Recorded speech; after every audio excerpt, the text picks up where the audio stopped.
"Mister, please don't leave. My mama needs you," said the girl no one noticed until the storm came. The first thunderclap cracked over Deadwood Pass like a rifle shot, and shop doors slammed shut in its echo. Rain came in sheets, thick and fast, turning dust to mud and roofs to drums. Folks scattered, hats pulled low, curses on their lips, as lightning carved the sky wide open. Except her. She stood barefoot in the middle of Main Street, hair slicked to her skull. A calico dress soaked through, clinging to her small frame. Maybe 9, maybe younger. Nobody knew her name, nobody asked. She wasn't the preacher's girl or the banker's niece. She was just there, quiet, damp, unmoving. People passed her like she was a shadow. Sheriff glanced once and kept walking.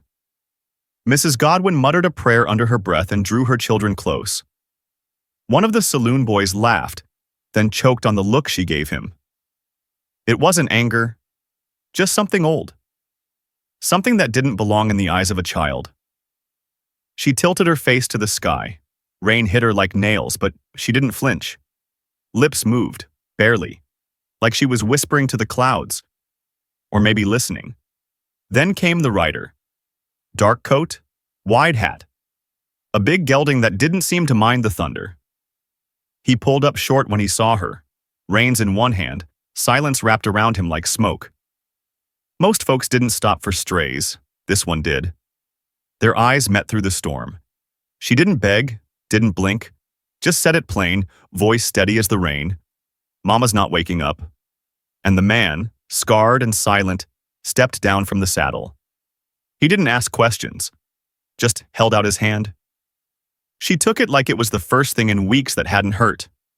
He came with the storm, not ahead of it, not behind, just in it, like he belonged there.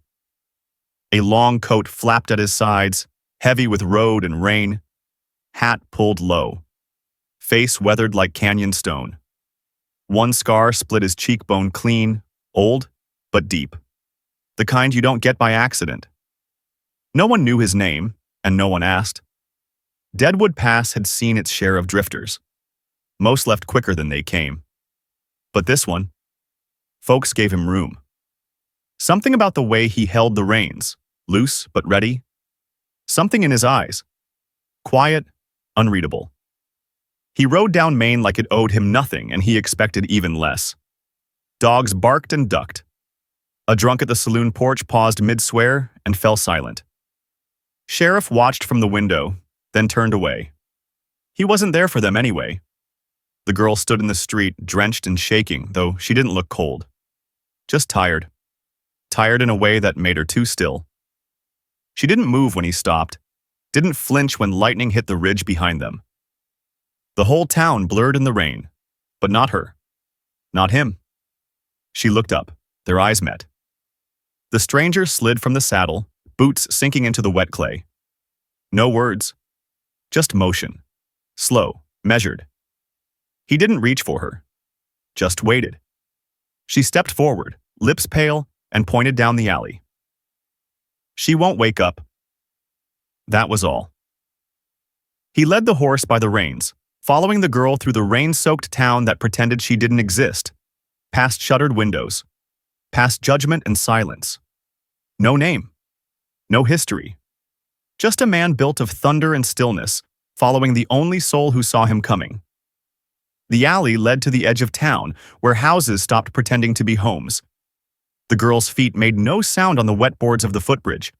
She moved like someone used to not being followed, not being noticed. But the stranger came all the same, horse trailing behind like it knew better than to question. The shack leaned to one side, roof patched with tar paper and rusted tin. Smoke hadn't risen from its chimney in days. The door hung open, creaking in rhythm with the wind. The girl slipped inside without a word. He followed. The room was dark, stinking of old wood and cold ashes. In the corner, on a stained quilt, a woman lay twisted, barefoot, hair matted, skin too pale. Her dress clung to her with sweat. A fever had hollowed her out. One arm curled tight around her ribs like she was trying to hold herself together. The girl crouched beside her, brushed a strand of hair from the woman's cheek. "Mama," she whispered. The stranger knelt. He didn't recoil, didn't ask questions. Just placed 2 fingers on the side of her throat, counted slow, eyes steady, breath even. She ain't right, the townsfolk had said, touched in the head. Said she'd wandered after the fire. Said she screamed at the preacher's boy once for touching her arm. Said she was a danger to the girl. He didn't see a danger. He saw bones too sharp under skin, lips cracked from thirst. A body that had given up everything but its child. He stood, shrugged off his coat, and wrapped it around the girl. Then turned to the hearth, began gathering kindling like he belonged there. The girl watched him like she'd been waiting her whole life for someone not to leave. The fire crackled low, throwing weak light across the floorboards. The stranger fed it slow, steady, splinters, twigs, dry bark from beneath the cot. He moved like silence was something sacred. The girl sat near him, cross-legged, coat still wrapped around her thin frame. She stared into the flames like they held all the answers. "My name's Lark," she said, voice soft like it might blow away if the wind came through too hard. He didn't respond. Just looked at her once, then gave the faintest nod. Enough to say he'd heard her. Enough to let her keep going. "Mama's name is Junia." She pointed to the woman on the quilt. Junia hadn't stirred, though her breath had evened some. Color touched her cheeks now, like the fire had called a piece of her back from wherever she'd gone. "She used to sing," Lark said, eyes never leaving the flames. "Even after Daddy left. Sang when she cooked. Sang when we walked. Real pretty." A beat of silence. "She don't scream no more, not since the fire." The stranger stirred the coals gently. "She screamed bad that night," Lark whispered, like she was burning even after the fire was out. Then she got quiet. Real quiet. Folks say she's broke inside. She looked up at him then. "Is she?" He didn't speak, just reached for the kettle, poured hot water over dried herbs and pine needles, slid it to her with both hands. She wrapped her fingers around the tin and blinked hard. "She ain't broke," she said, mostly to herself. "She's just tired." The stranger watched her a long time, then turned back to the fire. That, at least, he understood. Some things ain't broken, they're just surviving the only way they know how. The next morning came slow, gray, and wet. Clouds hung low over Deadwood Pass, pressing down like they meant to drown the whole town. The stranger was already outside, sleeves rolled, axe swinging with rhythm that didn't rush. Each crack of wood echoed like a heartbeat. Lark sat on the steps, legs tucked beneath her, watching. She didn't speak, just stared like she didn't want to miss a single movement. He stacked the logs near the wall, neat and tall. Then he went back in. Brewed a thin broth from beans, garlic, and dried roots. Lifted Junia's head just enough to spoon it in, bit by bit. She moaned once, hand twitching against his arm. He didn't flinch. Later he rode out. Returned with a bundle wrapped in oilskin, powders, herbs, a brown bottle that smelled of whiskey and crushed bark. No one asked what it was for. No one asked why he was helping. Folks saw him pass through town and stepped aside. Whispered about scars, said he'd come from the South, maybe from a war. Said men who don't speak got something to hide. But he kept showing up, and Lark kept watching. He brought clean water from the stream, boiled it. Sat up when Junia twisted in her sleep, whispered things she couldn't say aloud. He wiped her brow, poured her tea, pressed his hand to her chest when she shook. He never pulled away. Lark saw that. The way he didn't recoil when her mama cried, didn't call for a doctor to take her away. Just stayed. That night, curled in his coat beside the hearth, she whispered, "You're not scared of her?" He didn't answer, but he tucked another log on the fire and stayed right where he was. The sun broke through the clouds by midday, but it didn't warm much. Mud clung to boots and secrets. The stranger walked into town for supplies. Quiet as ever, coat still damp, steps sure. Folks watched him from behind curtains, from doorways, from safe distance. The sheriff met him by the post office, hand on his belt, not his gun, yet. "That woman," he said, voice tight, "ain't right. Don't cause trouble, mister. Just keep to yourself." The stranger said nothing, just looked once, then moved past. At the general store, the preacher was thumbing through hymnals. "There's things better left to God's judgment," he muttered as the stranger walked by. "Some spirits too tangled to untie." He didn't stop. The school teacher cornered him by the flour sacks. "That child don't speak unless it's to ghosts," she said, her smile too tight. "She watches crows and draws in dirt. Something ain't natural there." He paid for what he needed: roots, rye, lamp oil, and left. Behind him, they whispered. Said he was looking to dig his grave alongside a cursed woman and a child born strange. Said he must be running from something worse than what he found. But they hadn't seen Junia open her eyes that morning. Hadn't seen her reach out and clutch his wrist like it was the only thing keeping her tethered. They hadn't seen Lark smile, just for a moment, when he came back with honey and dry socks. Back at the shack, he chopped more wood, repaired the back step, washed Junia's hands with warm cloth and care that made Lark go still. She watched him like she didn't know what kindness looked like until now. Some folks ain't worth saving, they'd said, but he'd already made up his mind. The roof leaked where the storm had torn through weeks back, fat drops falling into the corner like a ticking clock. The stranger climbed up with cedar shingles and a rusted tin pail of nails. No talk, no instructions. Just the scrape of hammer on wood and the low groan of the boards beneath his weight. Lark watched from below, hugging her knees. Every now and then, she hummed under her breath. Nothing loud.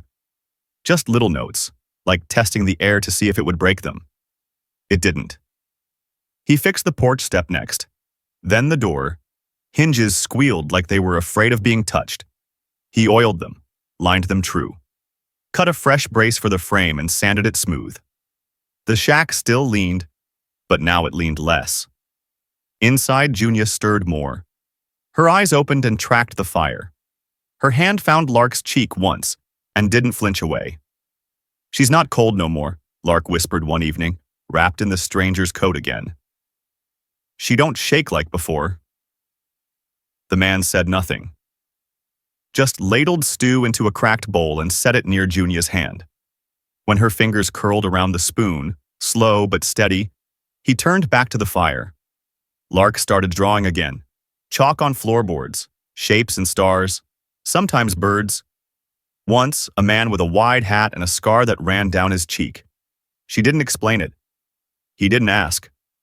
At night, when the fire burned low and the storm winds stayed outside, Lark would hum again, soft and small, until sleep took her. The stranger didn't fix everything, but he fixed what he could. And that, somehow, was more than enough. Junia had been watching the fire for near an hour, eyes half-lidded, breath steady. Lark sat close, drawing lines in the ash with a splinter of wood. The stranger moved quiet in the background, boiling water, sorting herbs into bundles with hands that never rushed. Steam rose in the room like prayer. Then, so soft it might have been a sigh, a word slipped from Junia's lips. "Lark." Lark froze. The stranger didn't. He just set the tin cup down beside the bed and tucked the wool blanket higher on Junia's shoulder. No flicker of surprise, no gasp. Just that quiet steadiness like he'd known the name would come. But Lark broke. She stumbled forward, fingers pressed to her mouth like she was holding something in, then dropped to her knees beside her mother and sobbed into her hands.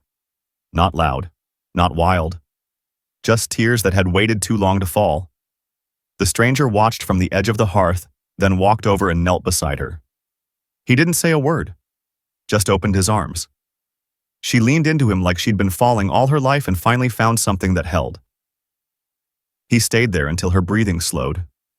That night, he didn't ride back into the trees. Didn't roll his coat for a pillow outside. When Lark fell asleep on the floor, curled beside Junia's cot, he settled in the corner near the fire. One arm under his head, boots still on. Junia opened her eyes once before dawn. Saw the girl. Saw the man. Her lips parted, but she said nothing. She didn't have to. He was still there when the light came. And something in the room, something broken, had shifted just enough to begin healing. The knock came hard. 3 sharp raps like a warning shot. Lark sat up fast, eyes wide, heart already galloping. Junia stirred, her breath catching. Outside, the sky boiled black, with thunder not yet broken. The stranger opened the door, slow, deliberate. 3 men stood in the yard. One wore a badge. Another chewed a toothpick like it was his last meal. But it was the third man who made Junia go still. Tall, clean coat. Eyes like ice and mud. His face hadn't changed, not even after everything he'd done. "Junia," he said, like her name was a joke. "Didn't expect to find you still breathing." The stranger stepped out, closing the door behind him. The man looked him over, smirking. "Didn't realize you had company. Makes things easier." The deputy cleared his throat, held up a folded paper. "She's been charged with abandonment. The girl's bloodkin to him. Sheriff wants the child returned." Inside, Junia pressed a hand to her mouth. Lark backed into the shadows, eyes locked on the door like it might vanish. "She ain't yours," came the voice from the porch. Quiet, flat, unshaken. The man sneered. "She's mine by law. She's hers by everything that matters." The deputy shifted. "Sir, you're interfering with a legal claim." "She ran from him because he beat her bloody," the stranger said. "Tied her to a post, burned the barn with them inside. And you're here with warrants?" Junia opened the door a crack. Her voice trembled but held. "You'll take me over my grave?" The man stepped forward. The stranger's hand moved to his belt. Slow, easy. He didn't draw, but lightning cracked above them. And for a heartbeat, no one dared move. Rain started soft, just a hush in the trees, but it grew fast, thick as breath, turning dust to black mud beneath their boots. The stranger didn't move. He stood between them and the door, hands at his sides, spine straight as timber. Coat flared out in the wind like something rooted. "She ain't going," he said. The man from Junia's past smiled, but it didn't reach his eyes. "You think standing there's gonna stop the law?" The stranger didn't answer. He didn't need to. The deputy's fingers twitched near his holster, but the stranger didn't flinch. Just looked him over once, slow and steady, until the man lowered his hand. Behind him, Junia stepped onto the porch. Her hair hung damp around her face. Her dress was wrinkled and thin, but her eyes, God, her eyes had fire in them now. "She ain't crazy," the stranger said, voice low but full. "She's hurt, and healing." The sheriff stepped forward. He didn't look at Junia, just stared at the girl peeking from behind the doorframe. Lark's hand clutched the wood like it might splinter. "I seen that girl run toward the woods the day the fire took their place," the sheriff said, voice barely louder than the rain. "He was drunk, screaming. She had blood on her face." The man turned on him, snarling. "That's slander." "It's truth," the sheriff cut in. "We just didn't want to see it." For a long moment, nobody spoke. Just the rain. Just the wind. Then the sheriff holstered his pistol and stepped back. "You got no claim here," he said to the man. "Not anymore." The old ways cracked that day. Not loud, not clean, but enough. Enough to let one woman stay. Enough to let one girl breathe. Enough to let a man keep standing. They gathered at the church steps because it was the only place folks would stand still long enough to listen. Rain had passed, but the sky still hung heavy, like it might weep again. Junia stood in borrowed boots, shoulders squared, hair pulled back with shaking hands. The stranger stood behind her, arms crossed, not touching but close enough to catch her if the words failed. They didn't. "My name is Junia Clare," she began, voice brittle. "And I was a wife to a man who smiled in town and broke ribs at home." No one looked at her, not directly. They stared at the ground, the sky, their shoes. But she kept going. "He beat me when no one could hear. Told me I was nothing. Made me believe it." Her breath caught, but she didn't stop. "The night of the fire, he came home drunk. Lark spilled a cup of water. He raised his hand at her. I got between them." She looked at her daughter then. Lark stood by the stranger's side, small hand wrapped tight around his coat. "He knocked me down. Then he lit the barn. Said if he couldn't have us, no one would." Gasps stirred. A man cleared his throat.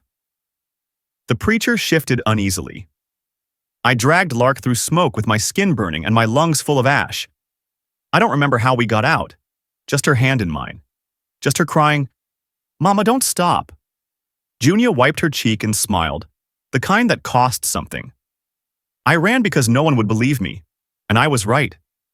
Now they looked, at the bruises that had faded, at the girl who'd survived, at the man who had stood beside them and asked for nothing.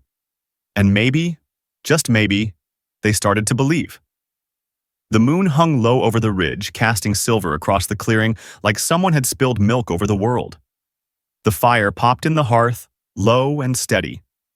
Junia slept in the corner, a paintbrush still in her hand. Her breathing was calm, even. Safe. Lark sat cross-legged on the floor, a blanket pulled around her shoulders, drawing in the dust with a bit of coal. She glanced up at him, at the man who had built them a roof, patched their walls, stayed through every storm. She chewed her lip, hesitated, then asked it soft as snowfall. "What do we call you?" The question hung there a moment. He didn't look at her right away, just stared into the flames like they had the answer. Then finally, like something had thawed inside him, he spoke. "Elias." One word, rough around the edges, worn like a name used only when it mattered. Lark's eyes lit. She whispered it back like it was something sacred. "Mr. Elias?" He gave the smallest nod, like it settled something. She didn't ask where he came from or why he'd come here. That didn't matter now. Not to her. Not anymore. She folded her drawing, slid it into the crack between the floorboards and the wall. It was a picture of 3 figures standing beneath a pine. One tall, one with a flower crown, one holding the sun. Then she looked up at him again. "Thank you," she said, voice like a promise. Elias didn't answer, but he leaned back in the old rocker and let the fire warm his boots. Outside, wind stirred the trees. Inside, his name echoed once more in the quiet. Not as a question, but as home. The town faded behind them like a bad dream left in daylight. No words were said on the ride out, just the creak of saddle leather, the wind through pine, and Lark's small hum when she felt brave enough. Elias led them north, past where maps stopped caring. Up into the ridge, where the trees grew thick and the sky opened wide. The cabin was half fallen, its roof sunken, door hanging by one hinge. But the bones were good. Strong, honest. Like things that get broken but still hold. Elias got to work. He cut fresh beams from the forest, dragged stone from the creek bed, patched leaks with tar and pine pitch. His hands bled. He didn't mind. Junia swept the dust out with a willow broom, hung quilts to dry in the breeze. She found an old crate of paints, stiff and dry, but she worked them soft again. Color returned to her fingers before it found the walls. Lark wandered the slope, collecting flowers she couldn't name. She brought them back and tucked them into tin cups and chipped jars. Blue ones for the windowsill, yellow ones for her mama's table, wild red ones for Elias's boots, though he only raised a brow and let them be. They moved quiet around each other, like learning a song with no words. But this quiet was different. Not the kind that hides pain, the kind that lets it rest. Elias built shelves and fixed the porch rail. Junia painted birds and stars and the dreams she'd forgotten. Lark laughed sometimes, real and bright. And when night fell and the fire crackled low, no one watched the door. They just listened to the hush of peace and let it stay. The wind shifted before the sky did. Pine needles danced, restless. Birds vanished from the trees. Elias smelled it first. Wet and wild, the kind of storm that doesn't knock, just breaks in. He rose from the porch rail, set his axe aside, and looked west. Dark clouds rolled low, dragging thunder behind them like chains. Inside, Lark stood at the window, small hands pressed to the glass. Her breath fogged the pain. The first flash lit her face, and her whole body flinched. Junia moved toward her, slow and careful, but Lark didn't turn. Her voice came out a whisper. "Will you leave us too?" It wasn't really a question. It was a memory. One from long before Elias. From the nights when the house burned, when no one came, when even God seemed deaf. He stepped through the door, coat already damp from rising wind. He crouched beside her, took the blanket from her shoulders and replaced it with his coat, heavy and warm. She didn't look at him. Not yet. Outside, thunder cracked, loud and cruel. She jumped again, but this time his hand was already there, steady at her back. He didn't say, "I promise." He didn't say, "You're safe now." He said nothing at all. But when the storm reached the ridge and shook the shutters, Elias was still there. Sitting near the fire, boots braced, eyes calm. Junia poured tea. Lark curled into the coat, like it still carried his heartbeat. The rain lashed hard. Trees groaned. The sky roared. But the cabin held. And so did he. The fire had burned down to embers, throwing a soft red glow across the cabin floor. Wind whispered through the cracks, but the storm had passed. Outside, the pines stood dripping and quiet, like they'd been reminded of their place. Inside, Lark jolted awake. She sat up fast, breath ragged, fingers clutching the edge of the quilt. Her eyes darted toward the shadows, searching. Junia slept across the room, peaceful, unaware. But the space beside the hearth wasn't empty. Elias sat in the rocker, elbows on his knees, staring into what remained of the fire.